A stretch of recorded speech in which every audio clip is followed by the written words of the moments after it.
Pop music is a game of high stakes. For every groundbreaking album that reshapes culture, there's another that misses the mark so badly it becomes infamous. Sometimes, it's an overhyped project that collapses under the weight of its own ambition. Other times, it's an artist chasing trends instead of setting them. And occasionally, it's simply an album that should never have been recorded in the first place. In this documentary, we'll explore 15 albums widely considered among the worst in pop history. Not just because of how they sounded, but because of what they reveal about the music industry, about fame, and about the risks of reinvention. We'll count down from number 15 to number 1, tracing how some of pop's brightest stars and some of its strangest curiosities ended up producing albums that critics, fans, and history would rather forget.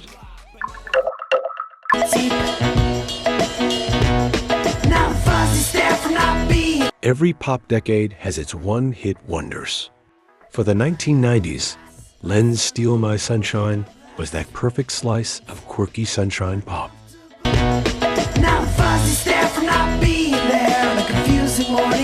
But what happens when lightning strikes once and an artist tries to stretch it into a full career? That's the story of the boy with the X-ray eyes. It's up for me. Critics tore it apart, calling it one of the most hilariously terrible albums ever made. Instead of capitalizing on their charm, Len filled the record with filler tracks and half-hearted experiments.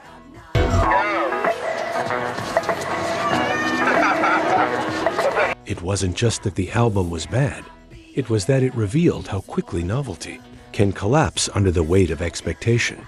In hindsight, Steal My Sunshine remains beloved.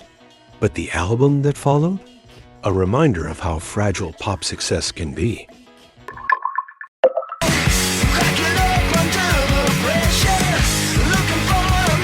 Green Day redefined punk for a generation. Dookie gave suburban teens a voice, and American Idiot proved they could still matter in the 2000s.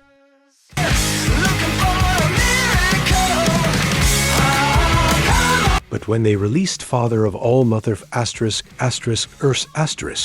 in 2020, fans didn't hear rebellion, they heard resignation.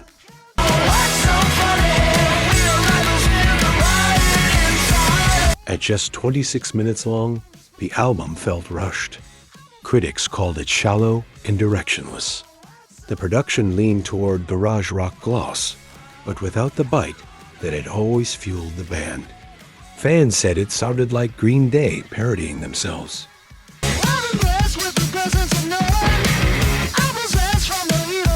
Why does it matter?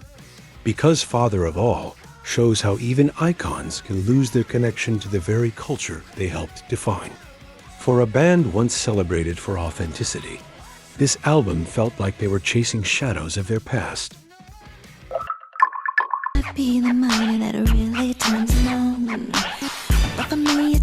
Few artists have shaped pop and R&B like Janet Jackson. Her albums Control and Rhythm Nation were not just hits, but cultural statements.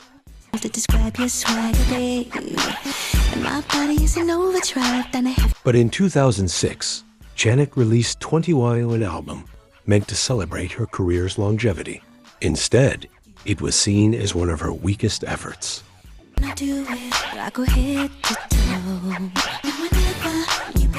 Critics described it as trend-chasing and uninspired, lacking the boldness that had once defined her work. Coming after the infamous Super Bowl wardrobe malfunction, the album also carried the weight of a shifting cultural narrative.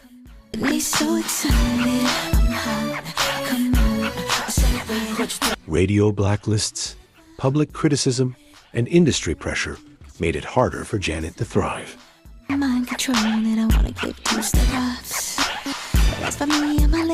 The tragedy of 20Y isn't just that it was a mediocre record, it's that it reflected how one of pop's most innovative voices was struggling to be heard in a hostile media environment.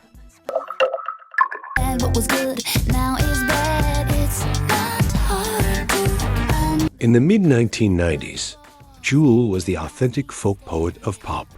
With her debut Pieces of You, she sang about pain, resilience, and self-discovery.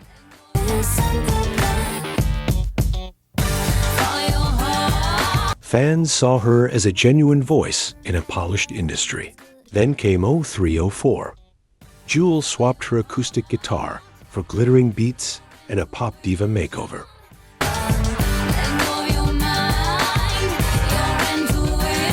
Critics were stunned. The album felt insincere, like a blatant attempt to cash in on early 2000s dance pop trends. Instead of reinvention, it came across as a sellout.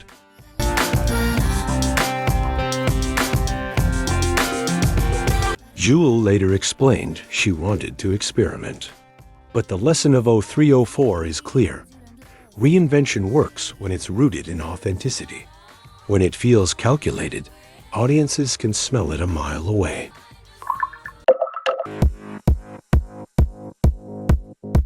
It's so hypnotic. Madonna has built her entire career on staying ahead of the curve. But MDNA was the sound of Madonna falling behind it.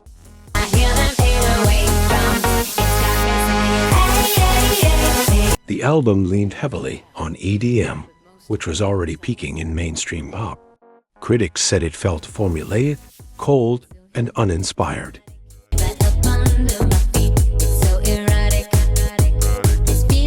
Where earlier albums like Ray of Light or Confessions on a Dance Floor reinvented her sound, MDNA felt like Madonna following rather than leading.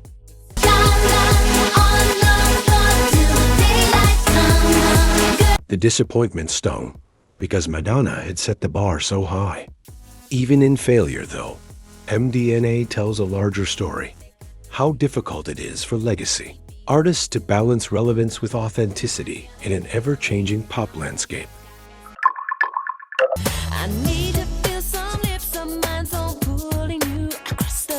The Spice Girls were a cultural juggernaut, but when they went solo, results varied. Victoria Beckham's self-titled debut was her one attempt at a solo career, and critics were merciless.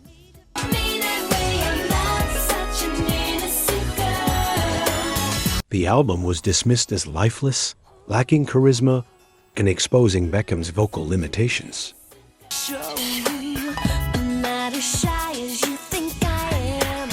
Compared to her bandmates Mel C's chart success, Cherry Halliwell's charisma, Emma Bunton's charm Victoria struggled to find her voice.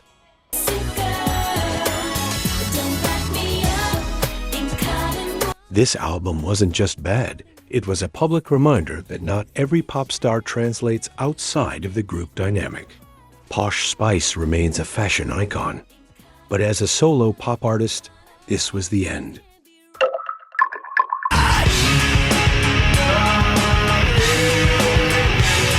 By 2001, Vanilla Ice was already a punchline, but Bipolar sealed the deal. The album attempted a rap rock crossover, trying to capitalize on the nu metal trend.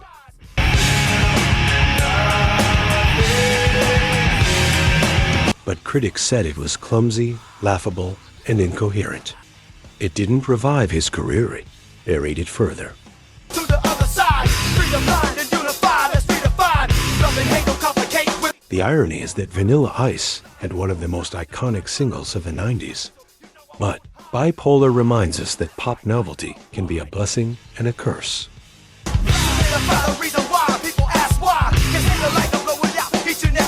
Once the joke wears off, the audience rarely sticks around. To me, with your buck teeth gleaming, your hair is all frizzy and your face was a mess. I thought it was a sax part, it's your favorite dress. Novelty pop has always existed, from bubblegum singles to camp anthems. Daphne and Celeste's debut leaned fully into that lane. I saw you walking down the street just the other day. I didn't see you damage from that far away. But an album's worth of snarky teen pop proved unbearable. Critics panned it, and their infamous Reading Festival, appearance where bottles rained down on them, cemented their reputation as one of pop's most out-of-place acts.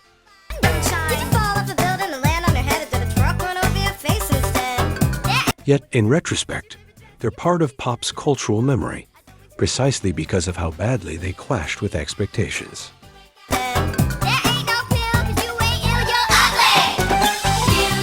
Sometimes being terrible guarantees you'll be remembered. Just one of your girlfriends, but I know. By the mid-2000s, Paris Hilton was the face of celebrity culture. Reality TV, tabloid headlines, paparazzi, she was everywhere. Real me inside, and I'm satisfied. Oh, But when she tried to step into music, the results were harsh. an angel too. Got a heart and soul and body. Let's see. Her album Paris was derided as horrendous and soulless, with critics claiming her voice was propped up by studio trickery. You're crazy, even though the stars are blind. If you show me real love, The single Stars Are Blind has aged into a cult favorite, but the album as a whole was widely dismissed. I could be your confidant. The failure of Paris highlights the gap between celebrity fame and musical credibility. Being famous doesn't guarantee you can carry an album.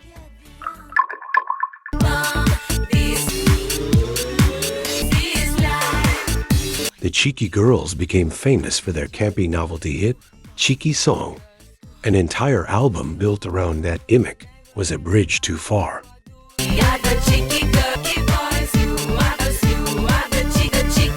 Critics called Party Time pop diarrhea. Even in a pop landscape that often celebrates kitsch, this was too shallow to survive.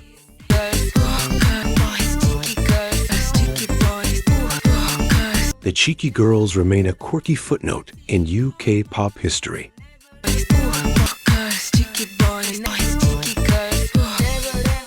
But this album reminds us that camp only works when it has more than one joke to tell.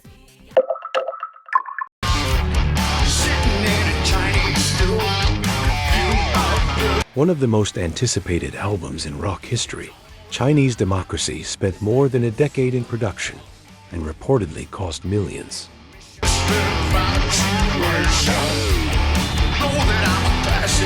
Axl Rose promised the ultimate comeback. What fans got was a bloated, overproduced mess.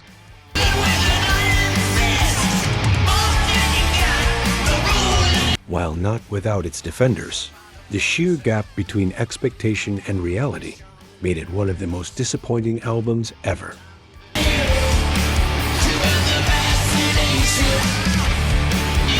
More than just bad music, Chinese Democracy represents the dangers of myth. Sometimes no album can live up to the legend that precedes it.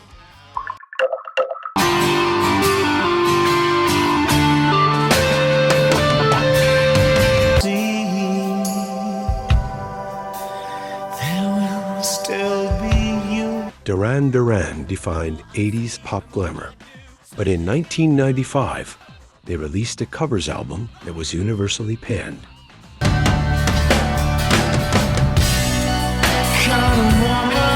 Their versions of classics were described as awkward and uninspired. There will still be you and me. Cool magazine famously called it the worst album of all time. The lesson? There will still be you and me. Paying tribute is harder than it looks.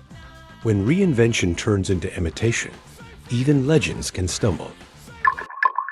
Take this attitude, I'm rude. Fire came out the same pot that I was brewed. You better dodge pancakes, money in my pocket right after the handshake.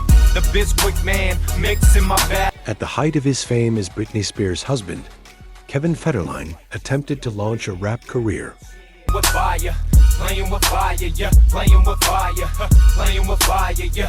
The result was Playing with Fire, an album so poorly received it holds the lowest Metacritic score ever.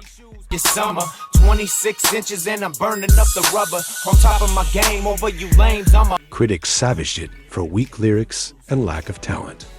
Sales were equally dismal.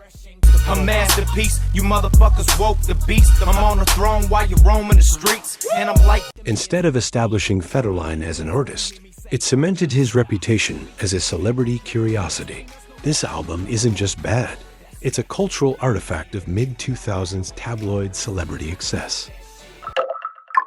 Sexy, confident, so intel. You better celebrate, 'cause Katy Perry was once pop's brightest star.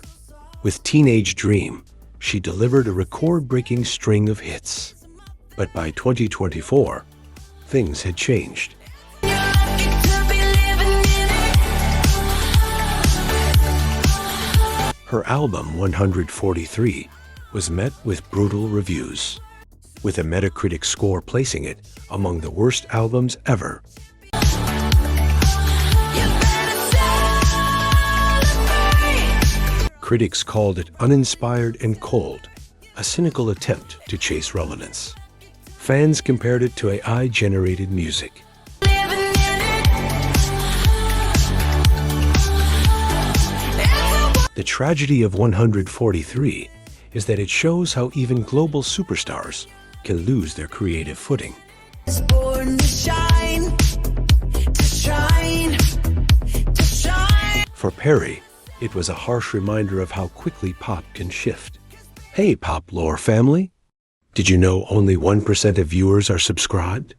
If you love deep dives into pop legends, forgotten gems, and the stories behind the songs that shaped generations, hit that subscribe button right now.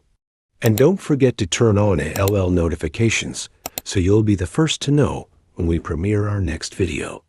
It's free, it helps pop lore grow, and it makes sure you never miss a single countdown or music story. Let's build this community together.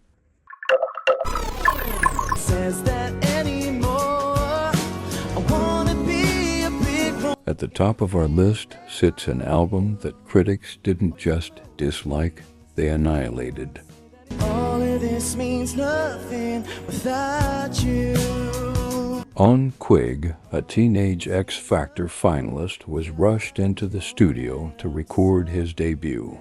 Fool instead of cool. All of this means nothing. With only a week of preparation, he produced an album filled mostly with covers.